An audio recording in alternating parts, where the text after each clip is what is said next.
Ана болудың өз қасиет киесі бар екені сөзсіз. Бірақ ол сіздің жердегі тәніңіз үшін ғана керек. Ал рух деңгейінде әйел одан биік орынға ие. Әрине, әйелдігін шынымен түйсіне алса ғана. Қазақстандықтардың ең көбі оқитын үштігінің арасында Анатолий Некрасовтың «Ана махаббаты» кітабы бар. Психологпен бірге талқыламас бұрын әлеуметтік желілерге шолу жасап алайық. Пікірі әртүрлі. Бұл керемет кітап. 40 жасымда қолыма түскеніне қуаныштымын. Дұрыс әрекет етуге әлі мүмкіндігім бар. Автордың логикасына сүйенсек, күйеуі ішкіш, ұлы нашақор болса, әйелдің кінәсі екен. Біреуіне махаббаты жетпесе, екіншісін артығымен жақсы көріп қойыпты. Тамаша, жақында анам келеді. Оған осы кітапты оқып берем.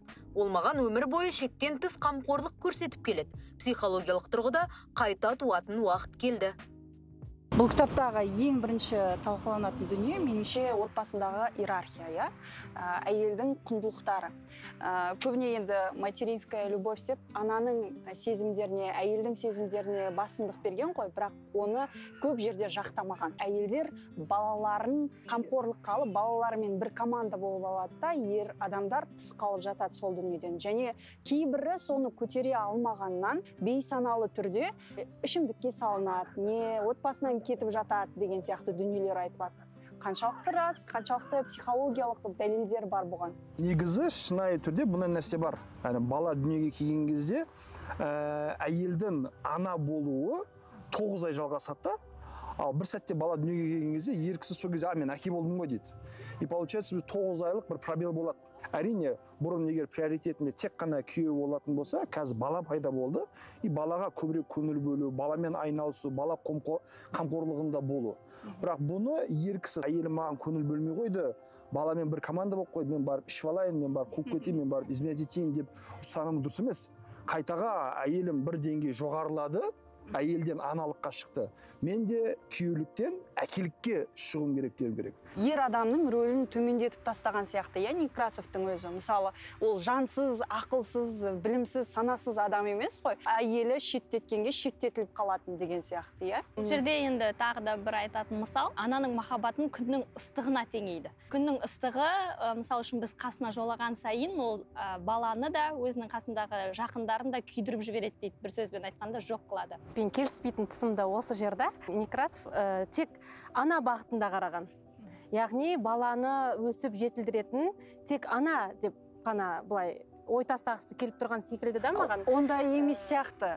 Керісінше ананың балаға қатты байлануы туралы айтқан сияқты. Балаға өте үлкен күтім керек. Осы күтімнің негізінде ана өмір бақи баласын мәпелеп өтеді.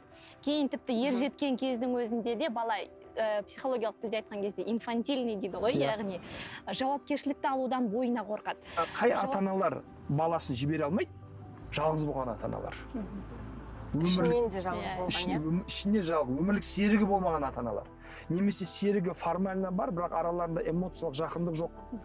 Психологиялық тұрғыдан бір-бірін түсінбейді, қолдау көрсетеді. Өмірді бөлісе алмайтын адамы қасында болмаған кезде, бүкіл өмірді мән мағынасы осы ретінде қараймыз. Кейбір кезде біз байқаймыз ба, 60 жастағы ерлі зайыпты үлкен кісілер, бірақ әйел кісі, енді апа дейміз ғой, жастағы адамдар, баласының өміріне араласады, келіннің өміріне араласады, барлық нәрсені істегісі келеді, қадағалағысы келеді. Қарасаңыздар, 99% күйеумен қарым-қатынас нашар адамдар. Бұрын былай ойлайтынмын. Мен біріншім дүниеге келді, екіншісім дүниеге келсе, мен біріншіме толық уақыт бөле алмай қалуым мүмкін. Оған махаббатымды бере алмай қалуым мүмкін. Немесе бейсаналы түрде ол екеуін алалап қоюым мүмкін деген сияқты ой болды да менде. Ал бұл кітапта былай жазады. Егер де дейді, ата-ананың махаббаты, сүйіспеншілігі, қызығушылығы бір-біріне жететін болса, ұрпақтың да мықты болуы, және олардың да өмірге деген иммунитетінің мықты қалыптасуы осы да деген сондай бір ой жеткізеді, және маған осы тұсы өте қатты ұнады. Бала жиі ауыратын болса, демек ол жерде ата-ананың бір-біріне қарым-қатынасы өте нашар. Сосын мен кейбір ата-аналар түсінбеймін. Балдар үшін тұрайық, балдар үшін жүрейік, балдар үшін қосылайық емес. Балдар үшін өзгерейік бол керек. Кітаптан үзінді. Ешқашан балаңа жеке меншігің ретінде қарама. Баланы иелену мүмкін емес. Ол өмірге сенің арқаңда келеді, бірақ саған тиесілі емес. Сепарация негізі туылғаннан бастап басталады. Бастапқы кезде ол сізге 24 сағат тәуелді болатын болса, одан кейін 18 сағат тәуелді болады, одан кейін 12 сағат тәуелді болады, одан кейін 4 сағат тәуелді болады деген сияқты сізден кете береді. Егер ата-ана бастапқыдан бастап соны білетін болса, менің міндетім ертең өзіме қарайтын, маған тәуелді болатын, менің сөзімнен шықпайтын бала тәрбиелеу емес. Менің міндетім баламды өмірге дайындау. Ол өмір сүру қашан басталады? Менсіз. Сыртқа алғашқы қадамдарын жасай бастаңыз. Сол болатын болса, есейген кезде жалпы отбасыда жеке шекараларды сақтау да мүмкін болады. Жиі кездесетін конфликттер, проблемалар, бұның барлығы баласына сол еркіндікті бере алмау.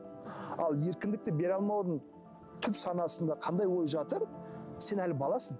Демек, кітаптың 70% дұрыс санаға қонымды деп айта аламыз. Оқып көріңіз, бірге талқылайық. Әрине, бір жақты жазылған жерлері, тұстары да бар. Оны жоққа шығармаймыз.